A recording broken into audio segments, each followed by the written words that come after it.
Hey, what's up, good people? Bishop John Ramsey Sr. here, and this is my lovely wife, Dr. Alicia Ramsey. And we're back in the family room. Back in the house. I'm looking forward to today's topic. I think it's a great topic. Great. That all of us deal with at some point or another. Yeah, and if you're liking the family room, make sure you share, make sure you subscribe, and make sure you comment and tell us, hey, I enjoy the conversation. Absolutely. And like the page as well, because that's going to help us reach more people and really make a difference. Yeah, and if you're like me, put on your notifications, because sometimes, you like different people and what they put out, but I forget I didn't have on my notifications. Yeah. So what are we going to talk about today? We have a great subject. We're going to talk about this whole thing about parenting. And you laughing because you know where we're going. This is the season we're in, my God. You know where we're going. Well, this is going to be from provider to advisor. Yes. How do you parent your kid when they come out of college and now they're 24, 25, 26 on their own, those types of things? How do you come at that whole thing? So we'll talk about that today. In their 30s, in their 40s. So our oldest, our kids, we have 3 children. So Judah, our youngest, is 15. Jeremiah David, he is our son with exceptional needs. He's 23. And our oldest, John Jr., is 27. So we're shifting into a new season in our life. And it is not easy shifting from the provider to the advisor. So we're not coming to you as experts. Correct. We're talking it out with you as we are going through We are rookies, along with some of you that might be rookies out there.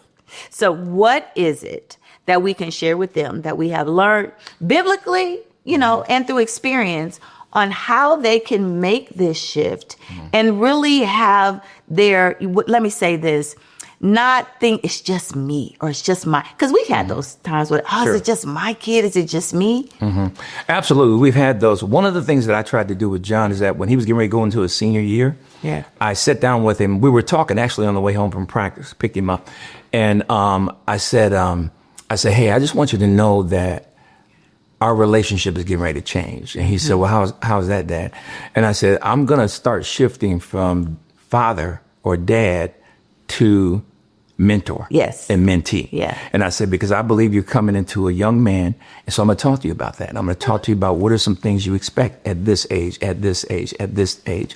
And I think that kind of set a platform, at least for he and I, to kind of get off and get rolling in that area. Let me ask you, did you have that growing up? What made you do that? Because sometimes people may assume we had that growing up. What made you do that with our son? What made me do that is because I didn't have that. Yeah. And so sometimes you and I both, we talk about when we built our house and been together going on 30 years, that we were going to establish things that we didn't get, but we know it would have helped us if we did. Yeah, that's good. Definitely having that. And if you're just tuning in, we're talking about, what it is as a parent to shift into a different season while raising your children. And as a bishop, as a pastor, as a first lady of a church, we also live in like a glass house here in Indianapolis. So what is it that has caused you to be even more intentional about the provider advisor situation? For me, some of it is too because we live in a glass house. So because it's a different thing for you. So why don't you talk to us a little bit about that? It is different because I'm a hands-on mom. You know that. Yes. Even though I was a professional mom, I was.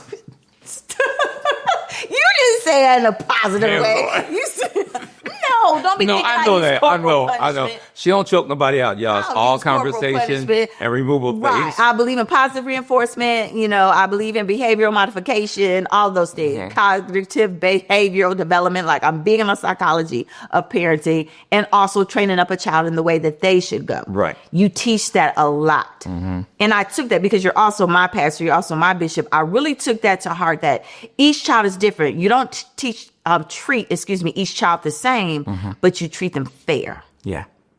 And literally, John Jr. was the type, he could look at my face and change his behavior. Yeah. And if he didn't, there'll be times where I would just sit him down and say, hey, we would get in the car after practice or something. I'd pick him up. I say, hey, you didn't handle that situation right. I think you did the best you could, but the next time something like that comes around, this is the way you want to approach it. I think you're going to get the results you want if you approach it like this. We didn't get any of that.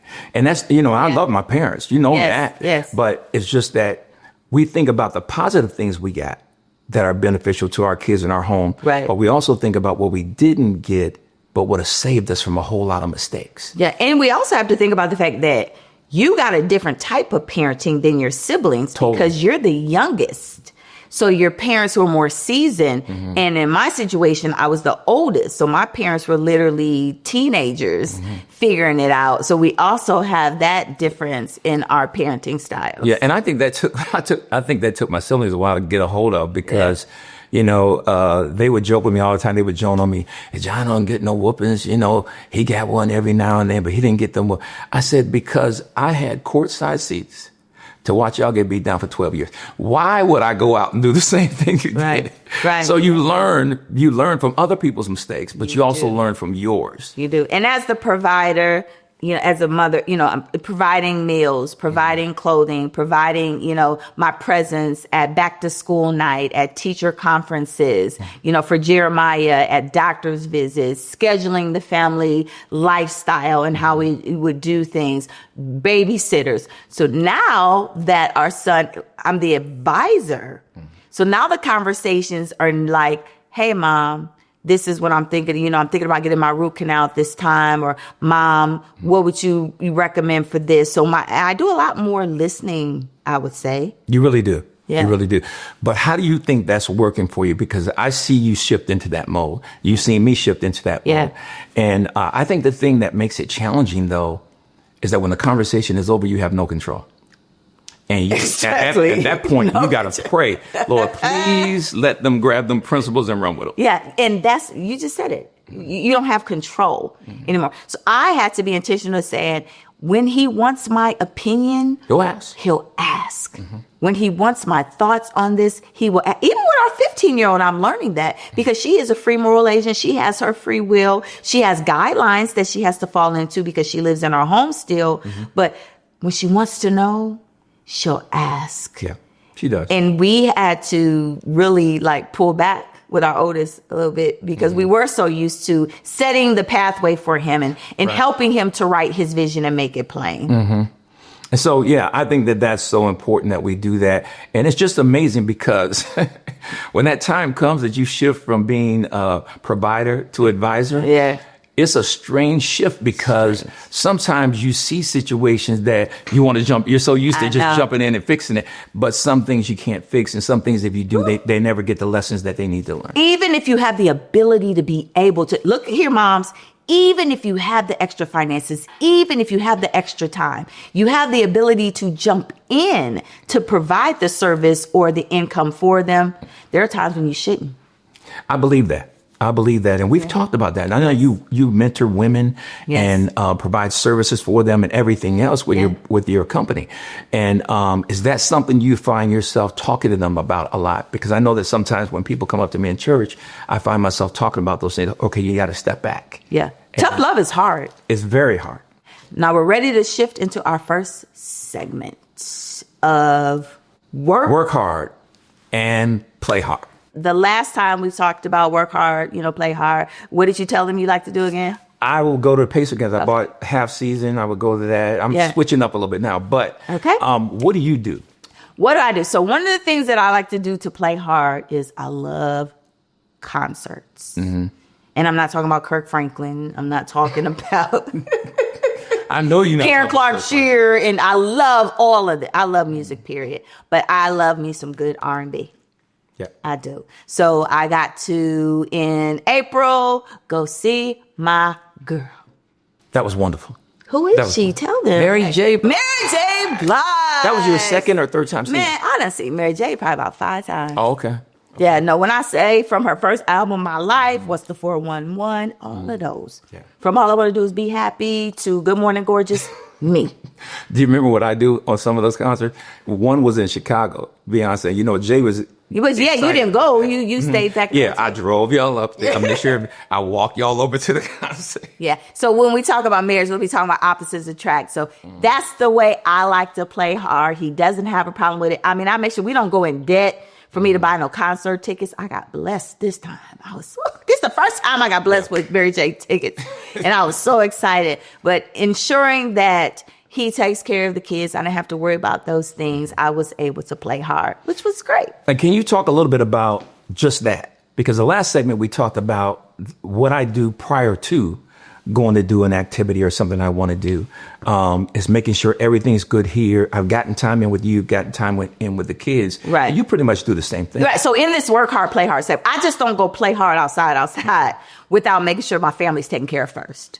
Making sure that, okay, what are they having for dinner? Who's picking Judah up from here? Do I need to tag somebody else in? So just don't play hard and let your family do whatever. Mm-hmm.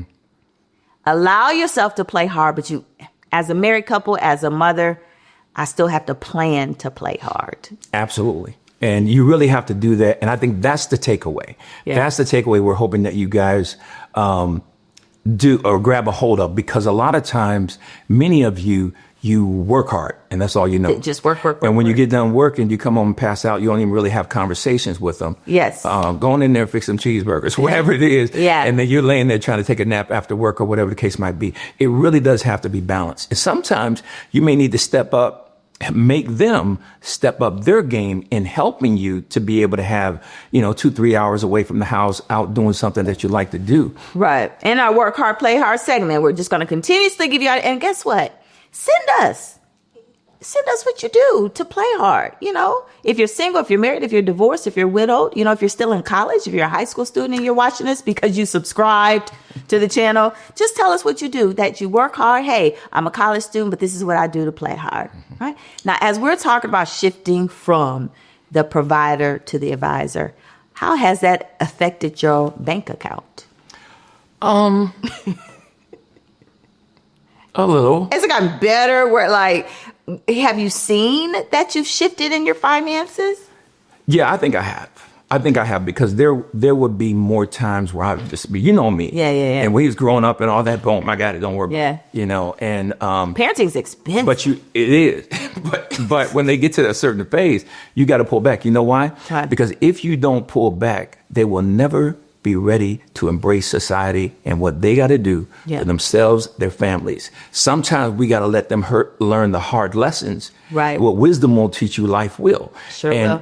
But the problem is with the parent, it's tough and difficult to see that. What do you think? Yeah, a saying that you say all the time that I share with people, they will either find out from revelation, and revelation could mean through a message, through prayer, through a sermon, through, an advisor, or they'll learn through situation.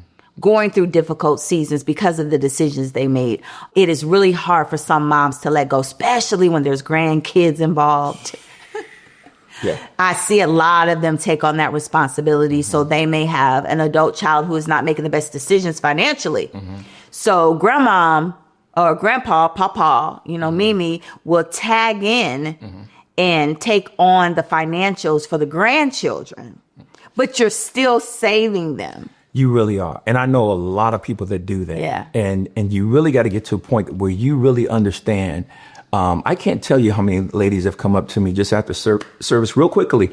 And they're like, Bishop, my son's not doing anything. He doesn't have a job. And I said, how old is he? 30. I said, you need to go home today, pack all this stuff up, tell him we're going for a ride. You drop her off at Will and Mission, and you will be surprised how much motivation. But that's you cussing. You just, what are you talking about? Oh, yeah. I'm Bishop, I'm going to drop my baby off at the, I'm going to drop my baby off, my baby. 30 and musty. Tell him to take a shower and take his tail downtown. You give him. Hey, he don't see it that me. He don't see it that me. That's what I'm thinking, though. Right, I can handle it pastorally and all that. Right. But that's what I'm thinking. Yeah. And as we talk about being an advisor, you really have to be careful. We don't text our son information about you need to do this, you need to do this. We don't leave voicemail messages. You have to be careful. I always ask God, Holy Spirit, speak through me. Help me know what to say and how to say it.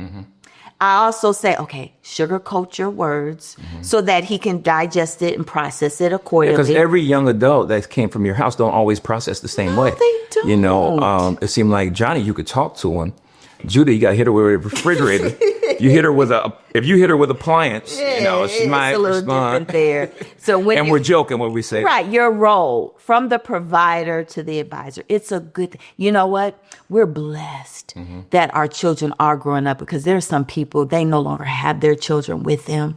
We've done funerals for teenagers, for young adults. That's devastating. It is. So we're not complaining here. We're just sharing with you our journey, and we're so blessed and thankful that our children are still here, and we have the opportunity to walk them through these different seasons. And let me say this to you as well. We are rookies. Yeah. In this process, I think we said that early on, that we are rookies. So it's on the job training for us. Yeah. But one of the things I've always made sure I do is I try my best to not give unsolicited advice. Amen. If he wants my opinion, he's typically we call. said that. If he wants your opinion, he's going to call. We talked about that. And that opens that window up. But if you ask me, Yes. then I can give you, but I'm still not going to come in crazy at you. Right. I'm going to try to respect you as an adult and come in that way. Yeah, so that's the key things we're telling you, is make sure, first, stay prayed up, but ensure that you, I would say, listen actively. Listen more than you speak. Be quick to listen and slow to speak, as the Bible says. Yeah. And allow them to ask,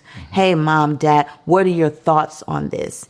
And don't be quick to open up your wallet and put money towards their issues or their problems. That tough love is important. And what would be a Ramsey recommendation as we close out this segment today? One of the Ramsey recommendations, we're getting everything set up, should be up in a couple of weeks, where you can get any of my books on Amazon. Book we talked about earlier was Mastering the Mechanics of Faith. In our last segment, we recommended this book, and you would recommend it again? I would recommend, once you've gotten through that one, then I would recommend. No, I would recommend this book again. Okay. That's what I'm saying, Yeah. is because So you're doing the reason, right thing. The reason why I'm saying that is because it's not a long read. It's not a hard read at all. You can read it in a day. But what I really wanted to emphasize in that book is the mechanics of faith. Mechanics. We hear about faith. Without faith, it's impossible to please God, all of that. Okay, well, then what are the mechanics behind that? And Jesus was speaking to his disciples. He said, have faith in God. What that means is have the God kind of faith. Yes. And then he started teaching them the practicality of faith. We could say a lot of people say, I'm a person of faith, have no clue what they're saying. Without faith, it's impossible to please God. And you need to have faith to be a parent. In 2025, in this season, you need faith to put them on the bus. You need faith to drop them off at daycare. You need faith to put them on an airplane with you. Yeah. Like, you need faith. We still want children to, go abroad and experience, do missions work. You desire for your children to do all these things, and that will take faith. So I have read the book. I recommend people read that book. Awesome. You'll be able to get. It's been great though. This is something we could talk about 3 or 4 times, for hours. 3 or 4 segments, Yes. and everything else. But and then what I think is this: even if we make a mistake down the road, God corrects us. Yes. And He shows, okay, go back and do this, or go back and say that. And I think He knows those things too. He does. So remember, subscribe. Remember to put on your notifications. We're so glad you joined us for the Family Room. My name is Dr. Alicia Ramsey. Bishop John F. Ramsey, Sr. We'll see you next time on the Family Room.